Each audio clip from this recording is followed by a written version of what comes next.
TPCSI fans, you want to revolutionize your sports investing habits? Allow me to tell you about WagerWire. WagerWire is an app that helps you become a superior bettor by allowing you to sync all your sports books and track all your bets in one place. See your current action, your betting history, and stats. You could also sign up for sports books and collect bonus offers. Follow them at WagerWire on X, as it's the best account on the platform. Head to App Store or Play Store now and search WagerWire and download the app.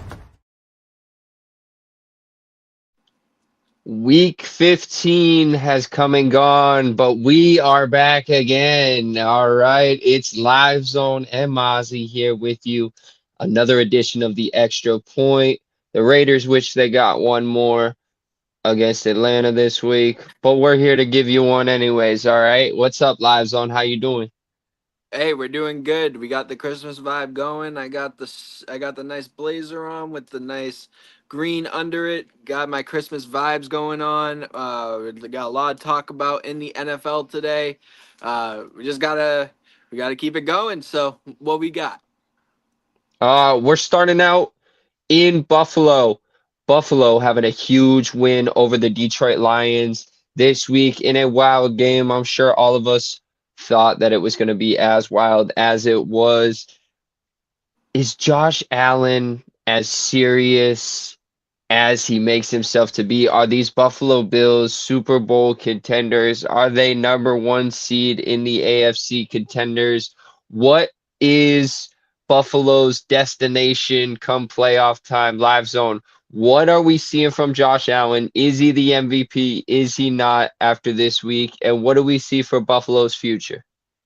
I mean, I personally think that he is the MVP. After these last 2 weeks, we talked about Saquon Barkley and we talked about Derrick Henry and how great they did 1 week, and how they've been consistent.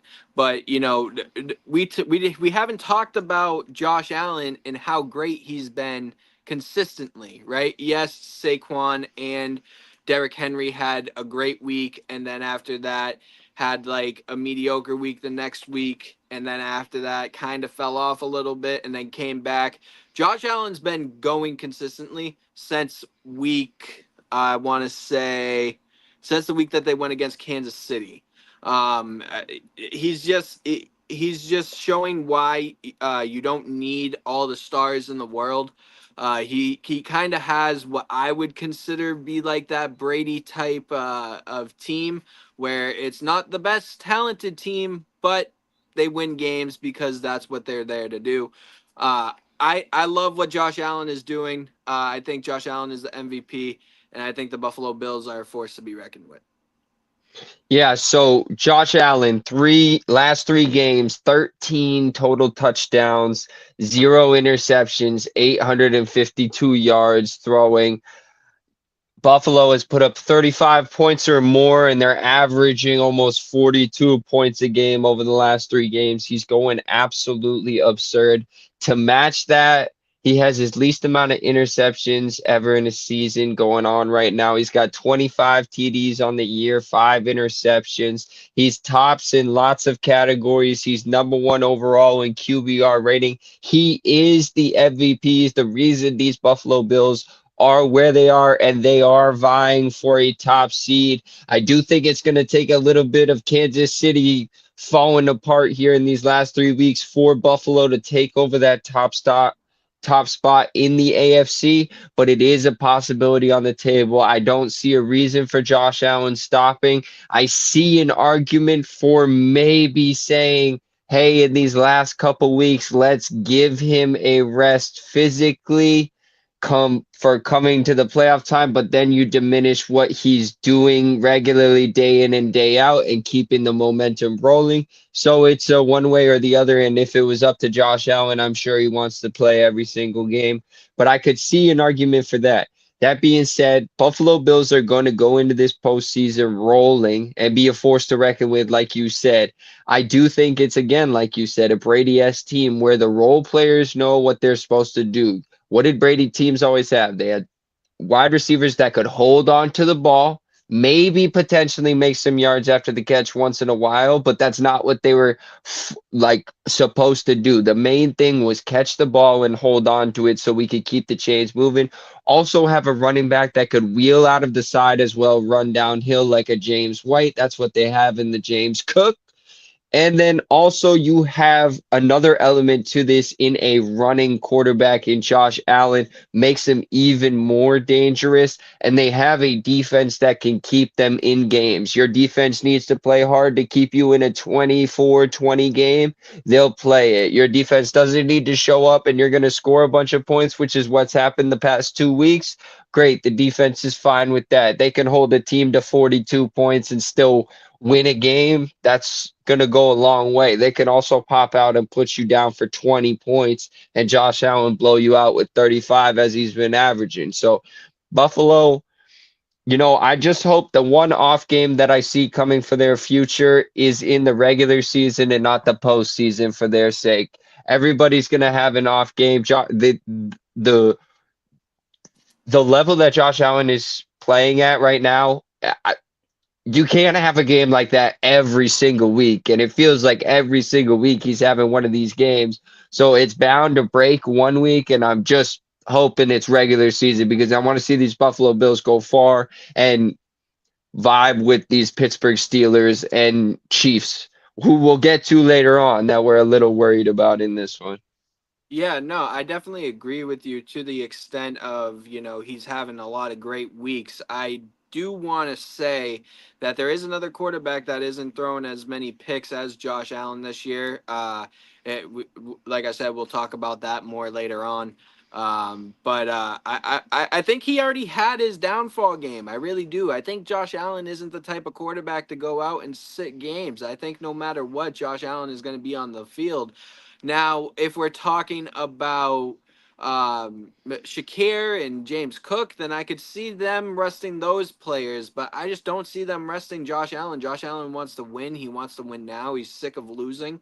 And you see it in the press conferences. Now, I will say against the San Francisco 49ers, he didn't do the best. I mean, he had only 148 yards passing, which is low for him. That Because was the in snow game, though. Yeah, that was the snow game as well. Yep. So it was rushing. It was rushing. Yeah. That was heavy snow the whole game. Not really gonna have that much passing in that one. He still I played out of his mind for that game. Yeah, I understand, but I just think I don't know. I don't see him. We talked about this a few years ago in basketball with Nikola Jokic and saying when was he gonna drop, and it wasn't until 4 years later. I know it's a different sport and a different conversation, but Yeah. I just don't see Josh Allen really dropping for the rest of the season. I really don't. I really think the only way that I see them being stopped is if the Detroit Lions get their stuff together and they go against the Buffalo Bills in the Super Bowl. If not, I'm looking at the Buffalo Bills and I'm saying they're ready to go. They're ready to win games. They're ready to win these big games. Josh Allen is going on a tear. As long as Josh Allen can stay healthy, this team is a force to be reckoned with. I don't know. The only way that I see this That's the team, argument right there, as yeah, long as Josh Allen stays healthy. So why are you risking, like, what are you playing for at this point? You have the division. You're going to have 2 seed, 3 seed. If you don't have home field, what does 2 or 3 seed matter to you? And if you're not going to get the 1 slot with Kansas City, unless you win next week and Kansas City loses 2 out of the last 3 games, these games don't even matter down the stretch. They're division games too. They're going to be tough, hard hitting, really intense games. And for what? I just think that Kansas City with Patrick Mahomes going down on an ankle injury, like I said, we've seen years when Brady and Peyton Manning didn't get into the Super Bowl. I'm looking at it this year where I'm seeing Patrick Mahomes not making it to the Super Bowl, and I don't even see them getting that first round bye still. I know a lot of people still have them as the 1 seed, but if they lose 2 out of these 3 games in the next coming weeks, the Buffalo Bills could steal that number 1 spot. So I have a feeling that they're more playing for that number 1 spot so they can get that first round bye. So Josh Allen can have that break. And then after that, come through in week 2 of the playoffs and destroy the team that that they're going against. I just don't see Josh Allen like taking that step back and being like, all right, well, we're not going to get the number 1 seed. No, he's fighting for that number 1 seed right Yes, now. but if they lose next week, they're essentially out of the number 1 seed. They have to win out, and Patrick Mahomes and the Chiefs have to lose 2 of the 3. That's a Right. very unlikely scenario to happen to finish the season. I'm not saying it's impossible because nothing's impossible, but it's very unlikely. And especially if they lose next week to New England, who can, it's a division game, they can play them tough. I'm not saying they're going to win by any means whatsoever, but if they end up losing that game, then what does Buffalo do in those last 2 weeks? Play Josh Allen for no reason? Well, I don't see them. Number one. We always talk about division games, but for some reason, Buffalo just wipes the floor with the New England Patriots in the last 4 years. I don't see the New England Patriots winning this game against the Buffalo Bills at all. I think the New England Patriots are going all out for that number 1 pick, and they're going to lose as many games as possible so they can get Hunter and match him up with T. Higgins at the wide receiver I spot. understand that, brother. I understand Therefore, this, but I'm posing a hypothetical. yeah, and therefore, with your hypothetical, even if they were to lose, right, then it's a conversation. But right now they're in the running for that number 1 spot. So if I was Buffalo and playing the way that I've been playing, I would run up the score against the New England Patriots. And then after that, I would see where Kansas City is at, because Kansas City has a tough game going against a struggling Houston offense. And if Patrick Mahomes is not there for that Houston game, there's a chance that CJ Stroud and Houston could sneak out a win against Kansas City. Then that hypothetical goes over to Kansas City. Well, okay, well, what are we doing? Do we rest Patrick Mahomes now that we know that he's more injured than we thought? And then after that, it becomes a conversation where the Bills win the whole AFC and get that number 1 spot in the bye. So Yeah, really, it really I just understand your hypothetical. I believe the Bills losing a game is way more likely of a hypothetical than Kansas City losing 2 out of the next 3 and the Bills winning all 3 of their final games. We're gonna move forward. We've been on the Bills for too long. We got to talk about Kansas City later on as well. So let's table the thoughts on Kansas City because that's a hypothetical we could pose later. We have somebody in the NFC to talk about. The Minnesota Vikings are going down. They're not going down, actually. They're keeping it up. All right. They're staying right alongside the Detroit Lions and the Philadelphia Eagles in the NFC. 11-2 or 12-2, excuse me. Um, Ready to go. Put it down. Does Minnesota have an actual chance to take this top seed over Philly and Detroit? You look at the schedules that the Lions and Philly have left. Philly has a favorable schedule out of all 3 of those teams. Minnesota, I would say, has the second favorable one, and Detroit has the least favorable schedule left. Detroit and Minnesota going down week 18. Is it going to come down to that final game, you think? Does Minnesota have a chance, or is Philly just going to run away with this on the outside? I mean, I don't really think that it's a conversation between Philly right now, because I think that Philly is going to end up with the number 1 seed, looking at their schedule. I think the Vikings are really fighting for number 1 in the NFC North. And these games are going to be crucial in that determination, especially with David Montgomery out for the year with a torn MCL. I think if the Vikings have a chance, the chance is now, and they need to go out and they need to have a statement game saying, all right, Detroit, we're here, we're healthy, we're hungry, and we're coming for that number 1 spot in the NFC North. When it comes down to the playoffs, I think that Philly has it. I think Philly is going to be the number 1 seed in the NFC.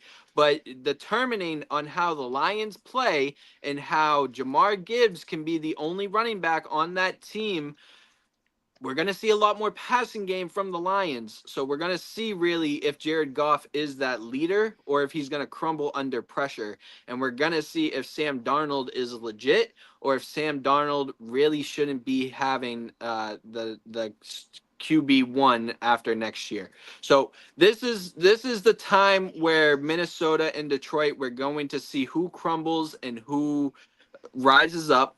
And I think right now, looking at the teams, I'm going with the Minnesota Vikings. I really am. I want to say Detroit, but with Detroit and their injuries, I just think that they're going to have a hard time with the rest of their schedule, especially after losing a key piece like Hutchinson and another key piece in David Montgomery. That's a key piece on both sides of the ball that you're now missing. So for that reason, looking at how Justin Jefferson and Addison and Aaron Jones and Sam Darnold are playing right now, I'm going with the Minnesota Vikings at that number 2 spot. And then after that, I will have Detroit coming through in the 5 spot. But I do think that this still is Detroit's year. I think that this is Detroit's season to make it to the Super Bowl. But at what cost? That's the problem. So it's both sides of it. I don't disagree with everything you're saying, but I agree with some of it. I disagree with some of it. It is what it is. Looking at it, I misspoke a little sec ago. Minnesota has the hardest schedule out of all of them. Detroit has the second hardest, and Philly has the least. Philly should easily take this thing in the bag. I don't think there's really a question for that at all. I think exactly what you're saying. This comes down to a division situation. It comes down to a football situation. Both of these teams, Minnesota and Detroit, have been rolling all year, and seems like all the bounces, all the good fortune, all the calls, everything have gone their way up until this point. There's 3 weeks left in this season. We are now seeing injuries to a key piece on Detroit, and everybody is still waiting for that Sam Darnold classic game to show up and inevitably lose one for Minnesota, and it still hasn't happened. So it comes down to a question in these last 3 weeks, who's going to falter more? You got Detroit going up against Chicago, and Caleb Williams, I saw, looks like a kid playing Madden who just pressing the buttons and doesn't know where to go. He's jumping when there's nobody trying to touch him. He's just doing 2 spin moves to get to the line of scrimmage to back up and throw it downfield, incomplete by 20 yards. So I see Detroit going into Chicago and winning a closer than we think game, but still ultimately winning it. Then you got Detroit going to San Fran. Again, San Fran, I think, is dead in the water. They're kind of in that zone of what are we doing? Like, we can't lose enough games to get a great pick, and we can't win enough games to make the playoffs. So we're just kind of here. And then ultimately finishing out the season at home against Minnesota. I do think in the head-to-head, Minnesota might take that game. Though looking at Minnesota's remaining games, Seattle, Green Bay, and Detroit is a hell of a 3-game run to end the season. I think it's a lot more likely Detroit goes 2-1 through those games, and Minnesota goes 1-2 through those games, with Sam Darnold having one classic game of a bad time interception or bad time fumbles. I think he loses to Jordan Love. It ultimately comes down to this week against Seattle. If we saw Geno get injured for the Seattle Seahawks this week. So if Geno's playing for Seattle in 100%, I can see Minnesota losing this game on the road against Seattle. If Geno's not playing for Seattle, I see Minnesota winning that game. And then it is going to come down to week 18. So it's going to be a showdown. I love the way they structured these seasons to go down. A lot of division games to end the year, playing for the division. It's going to be great. We got another one to talk about later, NFC West. Ultimately, here's my answer. Give the Detroit Lions, even with the injury bug, to stave off the Vikings and take the number 1 seed in the division, not in the conference. Now, I do want to say, I think that the key piece on my side that everybody is forgetting about is TJ Hawkinson. Now that he's back, this offense is loaded with options for Sam Darnold to throw to. I mean, you have Justin Jefferson, which is the best receiver in the league. You have arguably the second best or the best wide receiver 2 in Jordan Addison. You then have Aaron Jones. You now have TJ Hawkinson. This team is loaded with options for Sam Darnold. Either way, at the end of the day, both of these teams are going to make the playoffs by default. But it really just comes down to who wants that bragging rights in the NFC North, because the way that I'm looking at it is you have the Eagles. They're going to make it. I think they're going to have the first seed. I do think that the Vikings are going to end up with the second seed. Then we have the Bucks. I think are going to end up taking the third seed. I really do. And then we have the winner of the NFC West, which is going to be the fourth seed. After that, the next team is going to be that loser of that division. So and even then, you still have the Packers there at the number 3 spot that could also climb up very. Yeah, do you think they have it? Looking at the Packers schedule, they could go 3-0, and that would lead to the Vikings having to beat Detroit and Detroit having to win one other game to win the division. So if Detroit and Minnesota go 1-2 and the Packers win out, they take the top seed. Yeah, I think it's very unrealistic that it happens, but it still could happen looking at the injuries and with the for the Lions and with the schedule for the Vikings. It could end up happening, but it's not likely. Very unlikely, yeah. Very very unlikely that the Packers are going to go 3-0 and both of these teams are going to go 0-3 or 1-3.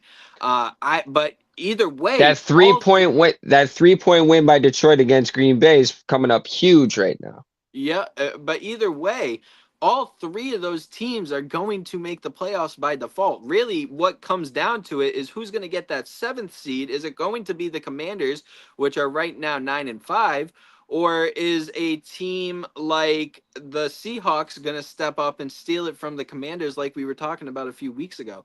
But I think with the options that Sam Darnold the Commanders has, worry me, man. Commanders worry me. They worry me too, especially with Austin Eckler on that IR right now. It's hurting them. So I mean, they were up 20. They were up against New Orleans. They won 20-19, but realistically, it was 20-7 in like the second quarter. Mm-hmm. And they just let them play back in.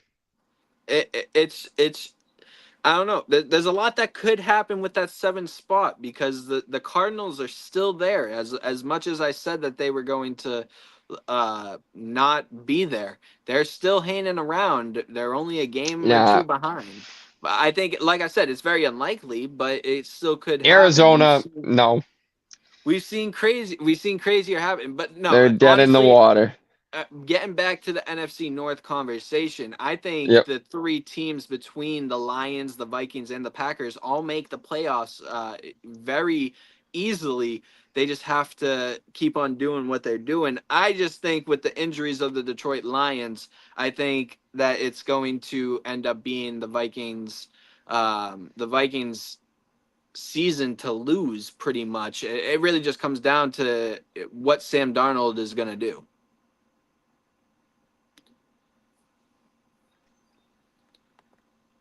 Absolutely.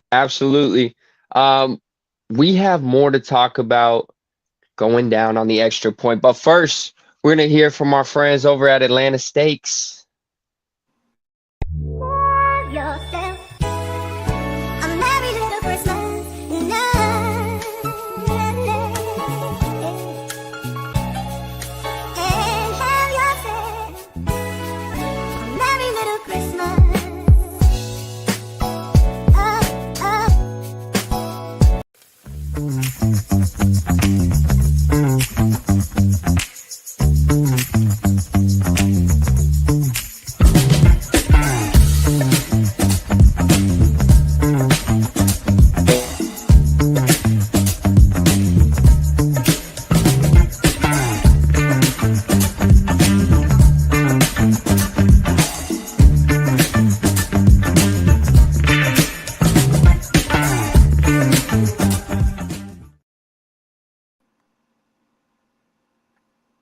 And we're back. Sorry about that. little technical difficulty on my part there for a minute. I don't know what just happened, but All we're good. back. We're ready to go. Um, Moving along, we have Patrick Mahomes getting injured this past week for the Kansas City Chiefs, a devastating injury for them.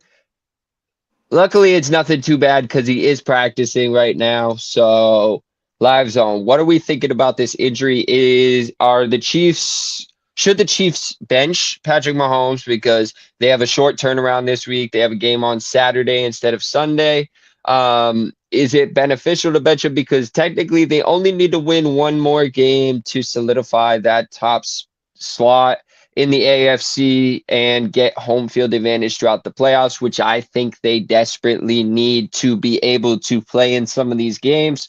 So should Patrick Mahomes play this week, or should they rest him and give him 2 weeks to win one game?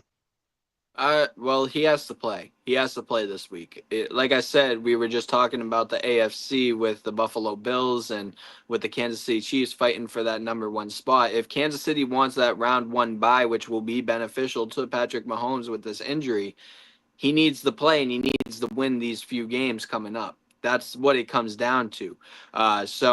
Me personally, I think it's not as big as what people are making it. I think it's just a little ankle injury that he's going to be fine after the week comes up, and Sunday he's going to play and he's going to show out just like he always does. But at the end of the day, he has to play this game if they want that round 1 bye. You think he absolutely has to play this game if he wants a round 1 bye? Why is that? 110%. Look at the two teams that they're going against. You have the Kansas City Chiefs going against the Houston Texans that need to get a win desperately, and then you have the Buffalo Bills that are going against a New England Patriots team that is really fighting for that #1 pick. Yeah, I think if they want that round 1 bye, they need to get a win because Buffalo Bills really have that easy win against the New England Patriots this week. So if the Buffalo Bills win this week and the Kansas City Chiefs lose this week, Buffalo Bills have that tiebreaker and the Buffalo Bills could end up being the #1 seed. Yeah, but with 3 games left, I like the chances of the Chiefs to win 1 out of 3 games. Then Buffalo has to win all 3 games Yep. out. The Chiefs only have to win one game. I'm thinking if Patrick Mahomes sits out this game against the struggling Texans, this is the only game I think you have a chance winning without Patrick Mahomes in your remaining 3 games. I mean, you look at the Chiefs' schedule, they got Houston, then they have Pittsburgh, and then they finish out the season with the Denver Broncos. So it's not the easiest of schedule, but I think this is the only game you have a chance in it with Patrick Mahomes not playing. And if Patrick Mahomes plays too soon on this and leads to a bigger injury, your entire season is out the window. I like giving him a week to rest, let him focus in on the 2 games coming up. I realistically think they can beat Pittsburgh or Denver, either team with Patrick Mahomes 100%. So I say rest him this week. Don't even put up a chance for aggravation or re-injury or something worse. Let your defense try and win a game this year for you against a struggling offense. I mean, we've seen Jacksonville be in a game with Houston this year in these past couple weeks. So, and they have Mac Jones at quarterback. So let's be real. Wait, could you say the 3 teams that Kansas City has again for their schedule? Houston, Pittsburgh, Denver. All right, so Houston, Pittsburgh, and Denver. The Buffalo Bills have the Patriots, the The Jets, Jets and the and the Patriots. Patriots. Yeah, Absolutely. the Bills have the easiest last 3 weeks of a schedule that you could have in the AFC. I Brother, just you're telling me the Kansas City Chiefs that are 13-1 all year are going to lose 3 games to end the season? if Patrick Mahomes is not at 100%, That's what I'm yeah, saying. That's why you yeah. rest him this week so he can be at 100% for the last 2 weeks so you can get a dub. And then you rest him for week 18. So you have Houston. That's if he doesn't play, that's most likely a loss, right? Yes. All right. So we have Houston. That's a loss. Then we have Pittsburgh. Yep. That's fighting for a playoff spot. Yep. And then we have the Denver Broncos, another team that's fighting for a playoff spot. That's The New absolutely England, fine, brother. the New England Patriots, which the Buffalo Bills go against twice, like I said, are fighting for that number 1 draft pick. So therefore, they're not going to win these games. And then the New York Jets. What do the New York Jets have to lose? I mean, they're three and whatever. I'm looking at it realistically that if Patrick Mahomes wants that round 1 bye, then he has to play these games You against got, playoff teams. brother, the Jets and Aaron Rodgers are a mockery of the league. You don't think Aaron Rodgers is gonna have a laugh if he can be the reason why the Buffalo Bills don't get the number 1 slot? I just don't see it getting done. We're gonna have to see. Realistically, the chances are is the Buffalo Bills go 3-0 for these last 3 weeks. Realistically, That's fine. They still need Kansas City to not win a single game. If Buffalo goes 3-0, Kansas City has to lose out.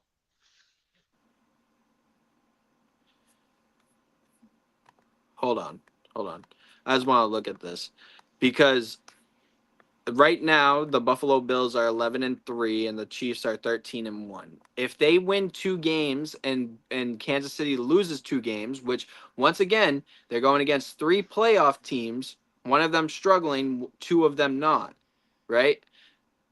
If they have the same record, the Buffalo Bills have the tiebreaker and the Buffalo Bills get that number 1 seed. So Buffalo only has to win 2 in that case. Or if Buffalo wins out, then Kansas City has to still win 2 games. Yes, correct. That makes it a little more difficult for the Chiefs.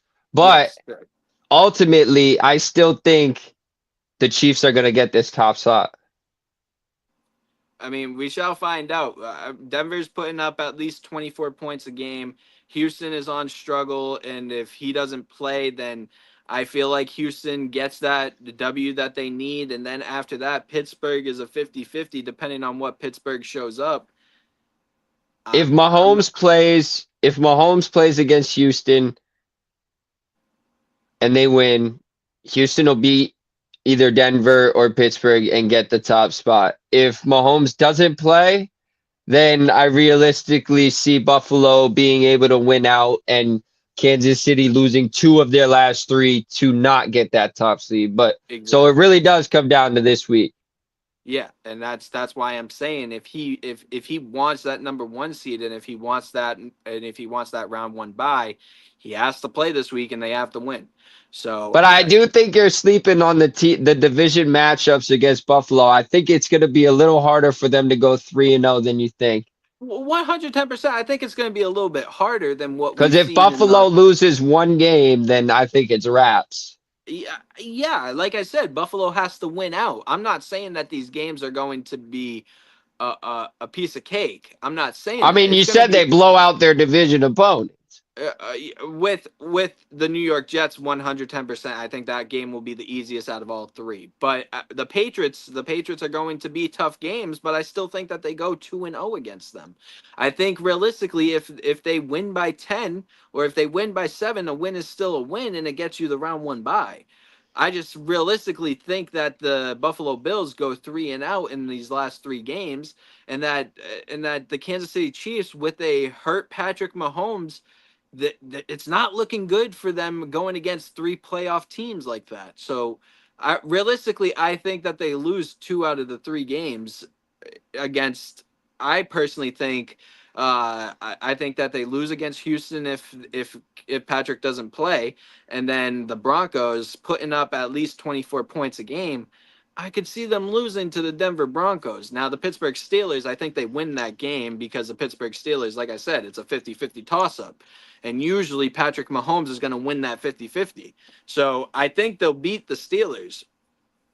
But those other 2 games, it really just comes down to if he plays against Houston or not. Yeah.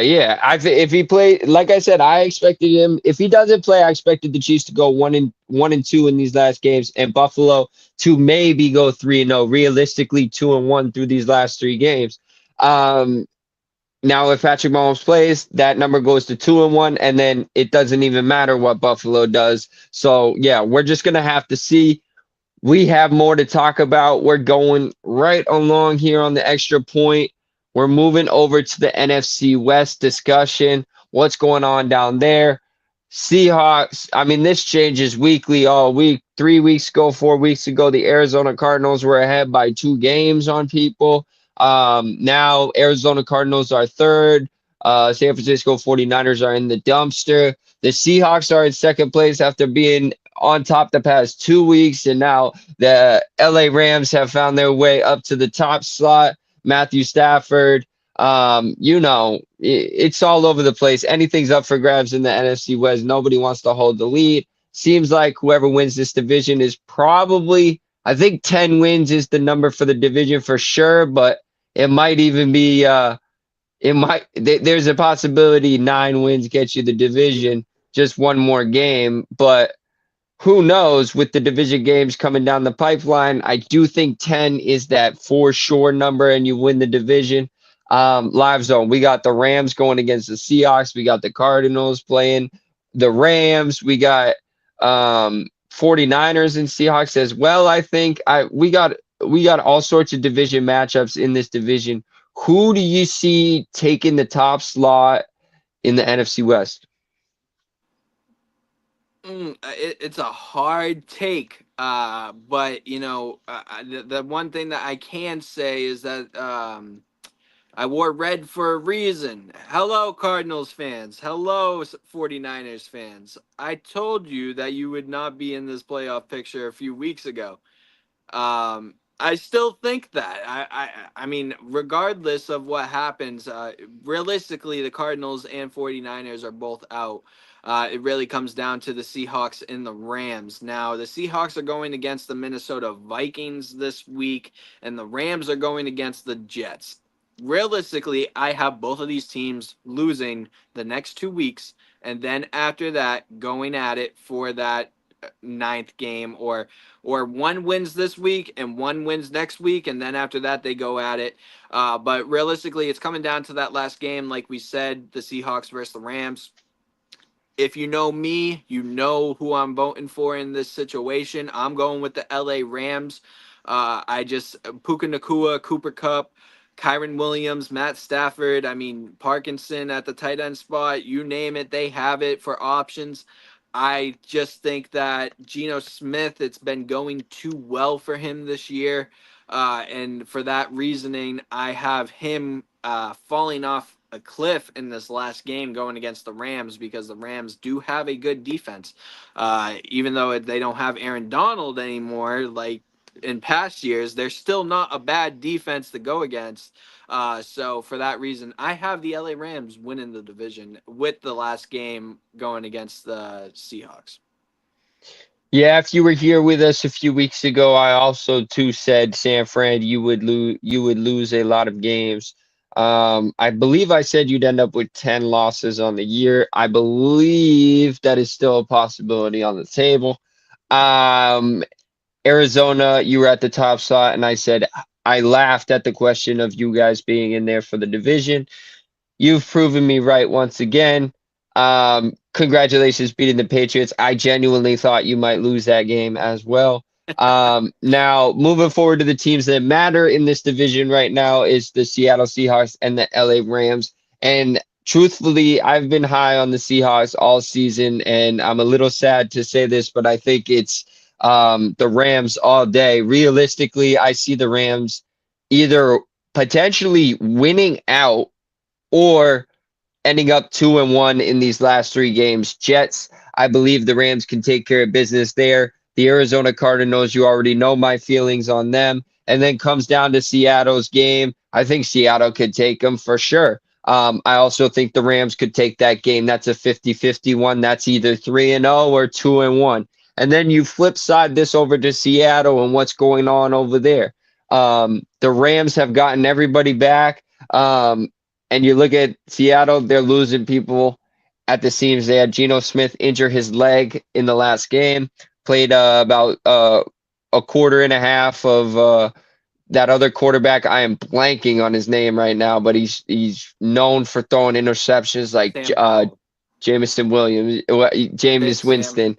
Nope. Yep. Sam Howell. Sam Howell is the No, guy's I name. know he's known like Jameis Winston. He threw Oh, 21 touchdowns yeah. and 21 interceptions for the Washington Redskins. So Yep. he's coming in. I don't see it getting done for Seattle in any way, shape, or form. And Seattle is going up against the Minnesota Vikings. We talked about them earlier. You know, if Sam Darnold has that bad game, Seattle might be able to pull that one out. Again, then you look ahead and you look at Seattle's remaining schedule. They have that game at the end of the year against the Rams. And then you have the Bears. So Seattle, realistically, it's 1-1 in those games at best, I think, because the Bears one I think should be an easy win. That Minnesota game is going to be a tough one to get out of there with a win, and then it comes down to that last game of the season. And that last game of the season is in LA prime time. So I don't see LA losing that game. Also, if LA wins out and Seattle goes 1-1, it doesn't matter what happens anyways. So we're gonna have to see what goes down with this. But in my eyes, LA Rams are gonna take this like I said and you said a few weeks back. I did like Seattle's hopes, but with their falters in the past couple weeks, it's not the best. Well, they didn't have that many falters. They just lost against the Packers, but they lost earlier this year against the Rams as well. So it's not looking that good, even if they finished tied. And that game was without Puka Nacua as well, correct? I cannot verify that. What week was it? Almost- Week 9.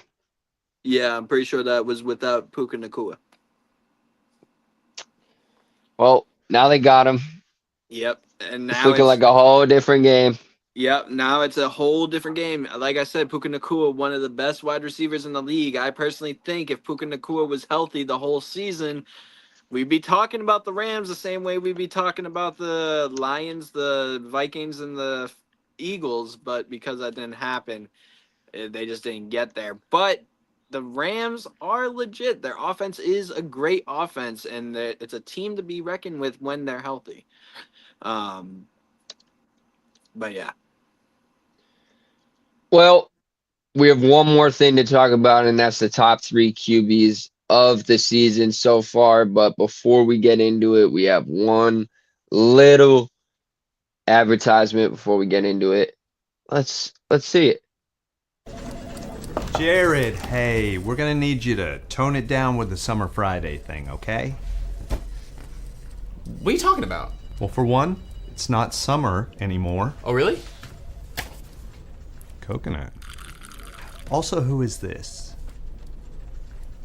I'm the caddy. Oh, he's my intern. Sorry, intern. I'm his intern. Yeah, he's doing a great job. No golfing in the office, okay? Summer Fridays are over. You can keep the Hawaiian shirt, but the rest of the stuff, all right? Are you grilling?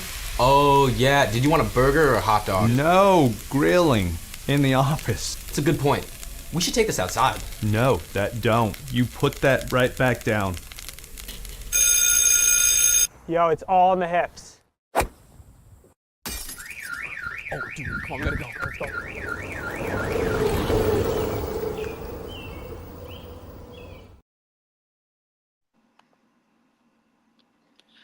Welcome back. We are back. It's Live Zone and Mazzi, and we got one more thing to say to you. Top 3 quarterbacks of the season so far to this point. We're taking in all the weeks, everything that's gone down, where their teams are at, where they are statistically, and what they're bringing to the table on a weekly basis. Live Zone, I'm going to hop it over to you, and I want you to tell me who's your number 3 quarterback of the year so far. All right, my number 3 that I have is Lamar Jackson. We were talking about how Josh Allen has only thrown 5 picks this season. Well, I'm going to one-up that a little bit.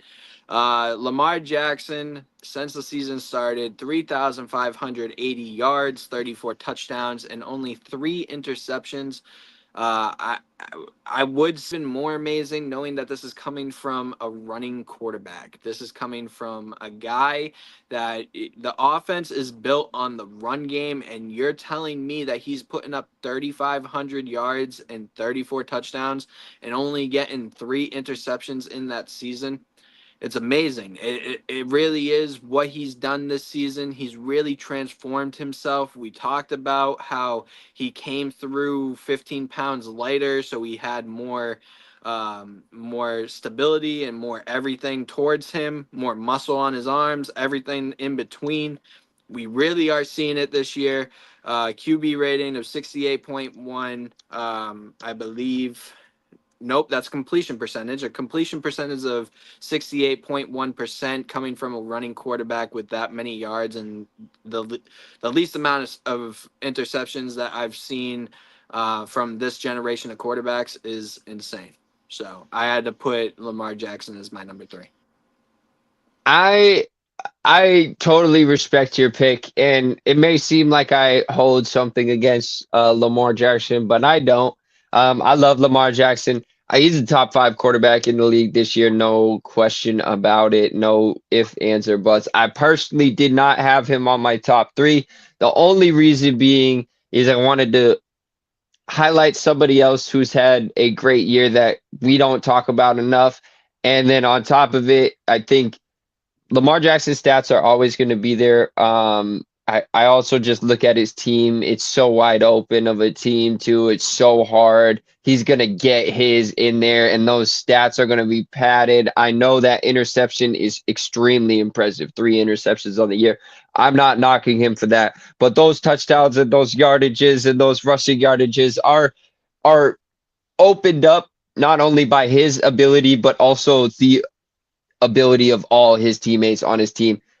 That's not knocking his ability at all, and that team's great. I'm just highlighting somebody and individuals in this quarterback that if it wasn't for their play, I don't think these teams would be anywhere near where they're playing. So without further ado, at number 3, I'm putting in somebody that's going to be very questionable here. Okay?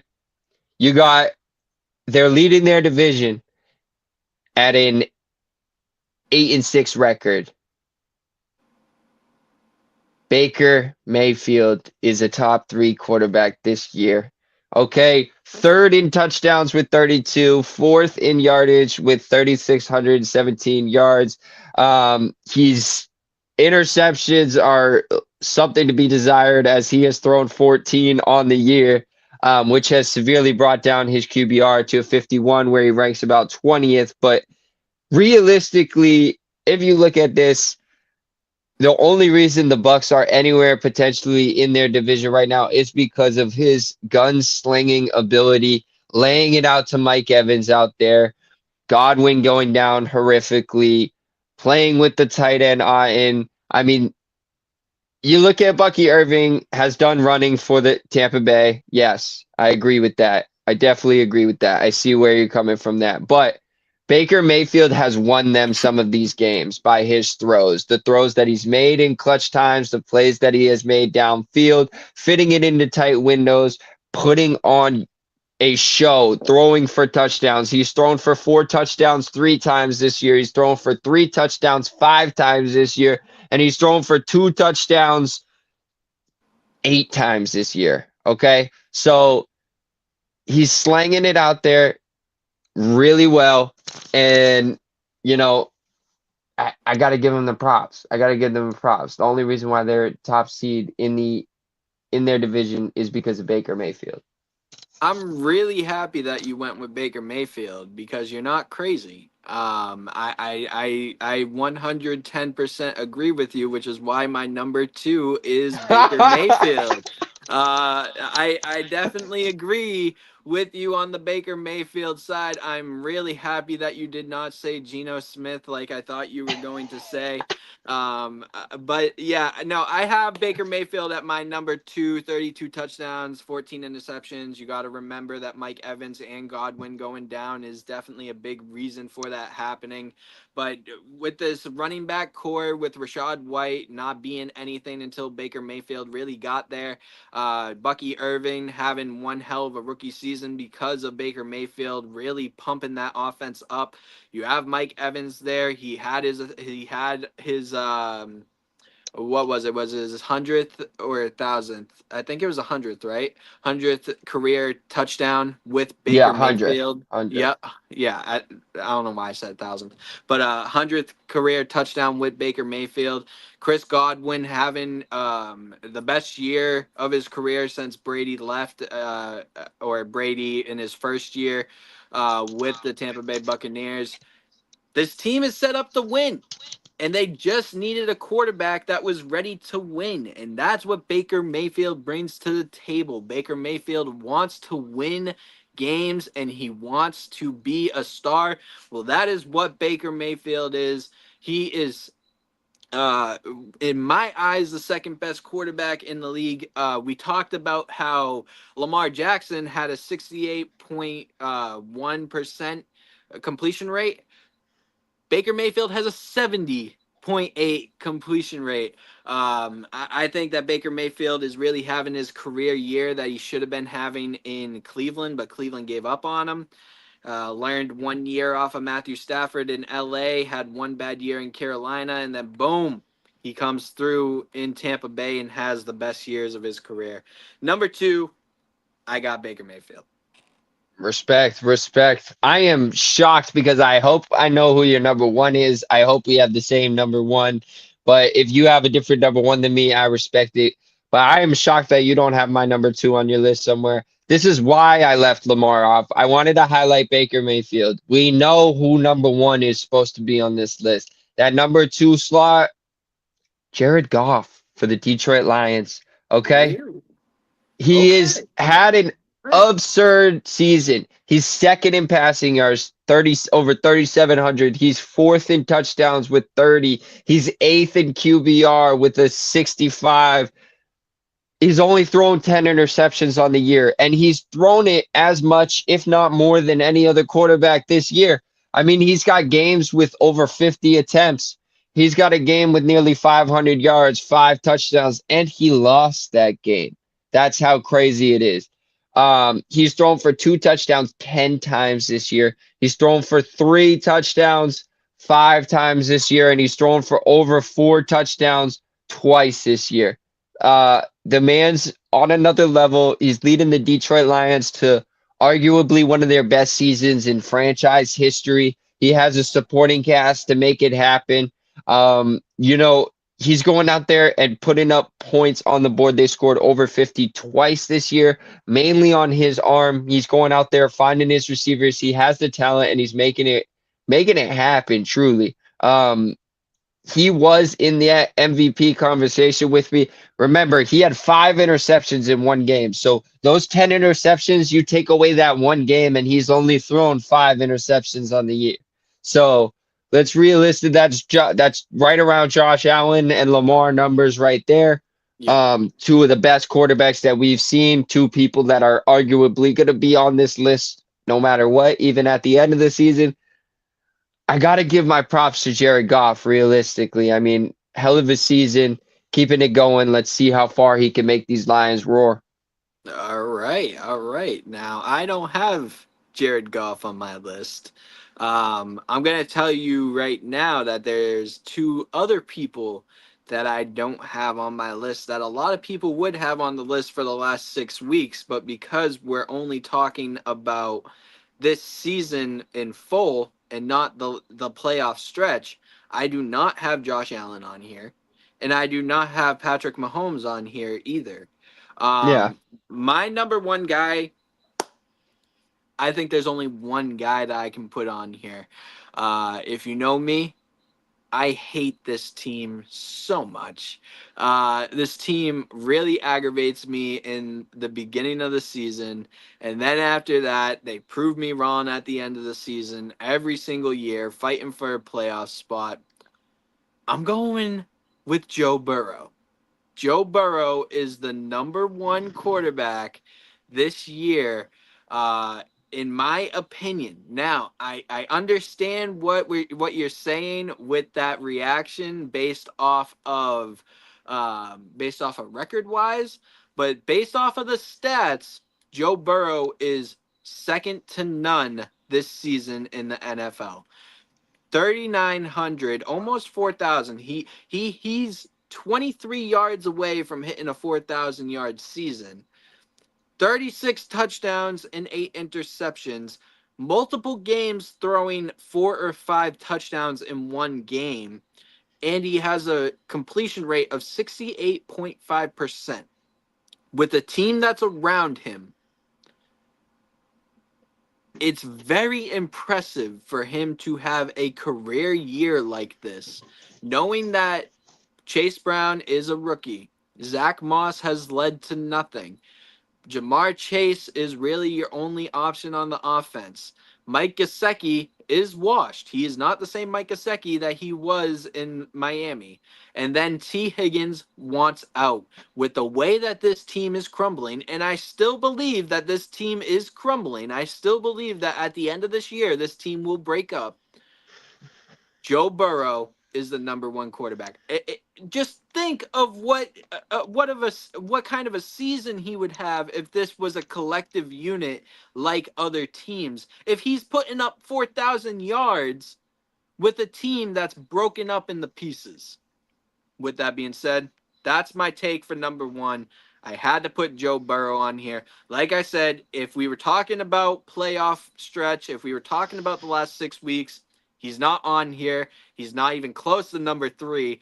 But because we're talking about the full season, you have to look at this and say, damn, Joe Burrow is having a year.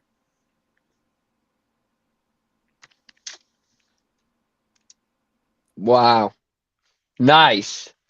I don't hate it, but number one's Josh Allen. Number one's Josh Allen. That's the only. If you put Burrow at 2, I'd be fine with it. You put Burrow at 3, I'd be fine with it. Putting Burrow at 1 is absolute blasphemy, brother. I can understand off the statistics. He's having almost a 4,000 yard season. And I'm one of those guys who always looks at the supporting cast. And I definitely understand that you put Joe Burrow on a Lions team, and that Lions team might be undefeated this year. Yes. You know what I'm saying? Yep. So agreed. And you could even take one of the running backs away, and they could probably still be undefeated this year with the wide receiving core that they have with Williams, Amon-Ra, the Sam Laporta on tight end. Like, you're good. Just pick Montgomery or Gibbs. But to disrespect what Josh Allen is doing this year is blasphemy. Now, he's 8th in yards. He's only done 3,400, but that's because he's had to get the touchdowns with his legs. He's 6th in touchdowns. He's thrown 25, but he's had a bunch rushing as well. He's thrown 5 interceptions on the year, the lowest in his career. We talked about it earlier, and he's number 1 in QBR, being the most efficient overall quarterback, best, whatever the algorithm that goes into that QBR is. He's the best, okay? Yep. And you look at Buffalo, they're arguably the strongest team. They just beat Detroit. They can put up the exact numbers that they need to. They beat the LA Rams, who honestly are a very competitive team as well. They know that they can beat the Chiefs, who are a top seed in the AFC. I'm sure if they went toe for toe against the Eagles at this point, that game is going Buffalo's way. I'm looking against Minnesota going to Buffalo, or Buffalo going to Minnesota, and I'm seeing Buffalo being able to beat them. There's not a lot of teams that I think can play Buffalo. One of the strange teams that I think can punch Buffalo in the mouth is the Pittsburgh Steelers.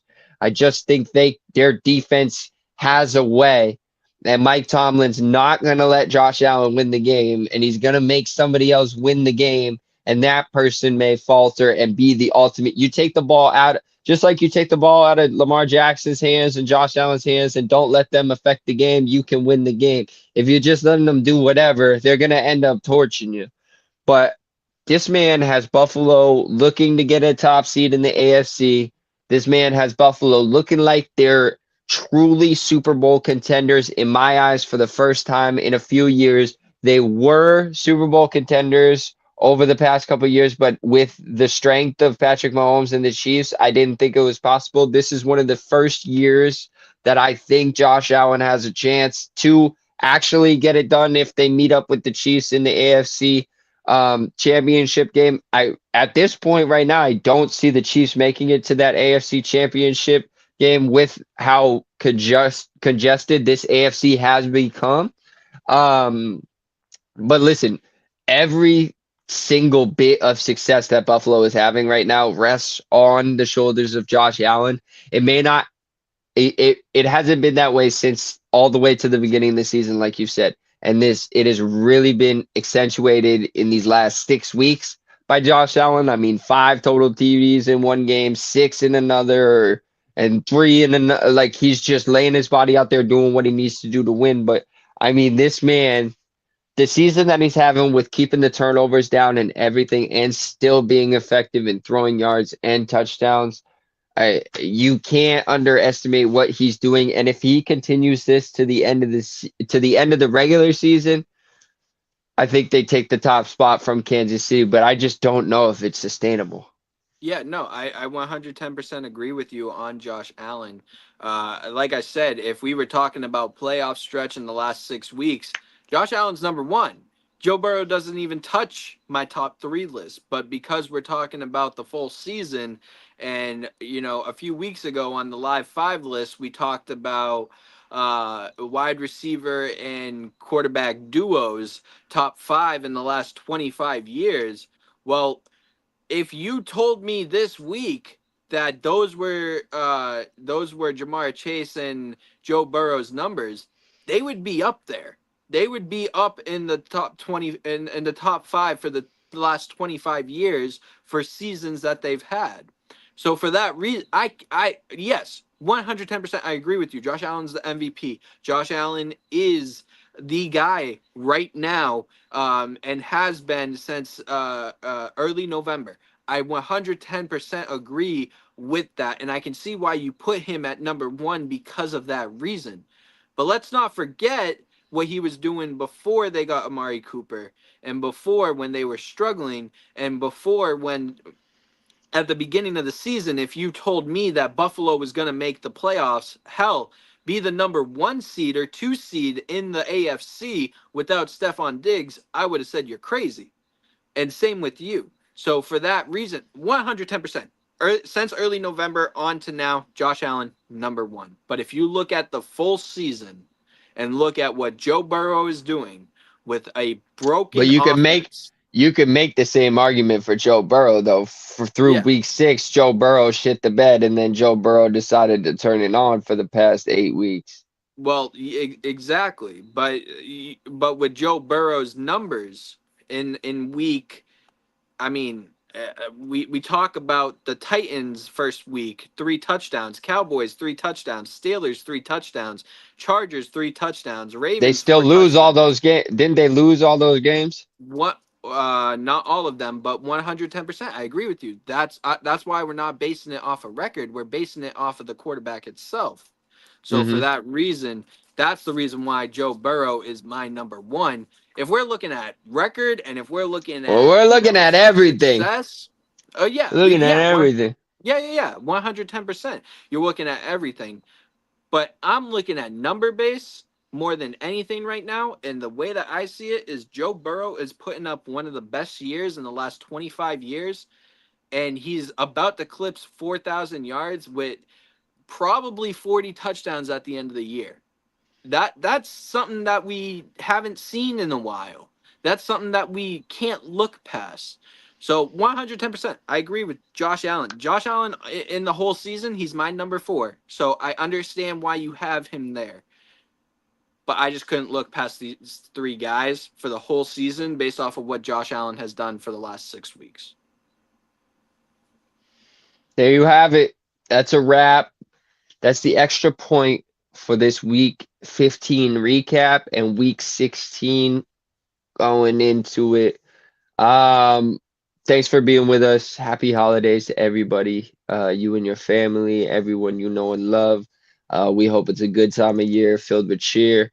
That's all that really matters. We're happy to be here and be able to provide content to you lovely people. We love sports. We do it out of the kindness of our hearts. You can find all of our stuff pretty much everywhere. We're on Twitter, we're on YouTube, we're on Facebook, we're on Instagram. East Coast Sports Investors, you can Google it, sign up for the subscription-based packages. You can go on YouTube, click post notifications on the top right so you're notified whenever we go live. Make sure you look out for the Extra Point. We have some merch going live soon. We have other ginormous things in the works that we just don't want to promise anything we can't deliver on right now. So Yep. we're going to keep it a secret Yep. till they grow. Yep. But we thank you for being here. You can find me on X at Maserati1, Mazzurati1. Live Zone, what do you have for the people? Yeah, like you said, there's a lot coming. There's a lot of ideas roaming. We're really looking to get everything settled by January 6th, which is the 10-year anniversary for East Coast Sports Investors. We also have these great sponsors, Viva Tequila Seltzer. Make sure you stay on the lookout for them with their new flavors. I know that their newest flavor is coconut, or not coconut, sorry, lemon. If you guys are interested in that, I know that they have 4-packs and 6-packs waiting for you guys available. Atlanta Seafood and Steaks, use the code that we gave you guys on the ad. Steaks 10% off of your whole order. Once you order online, go say hi to Terry on Facebook. East Coast Sports Investors, if you want the subscription, hit up Jeff Dawson. He'll take great care of you, as always. And then right here, Monday, Tuesday, Friday, and Sunday, we're here with you guys. Jeff Dawson has shows Monday through Friday.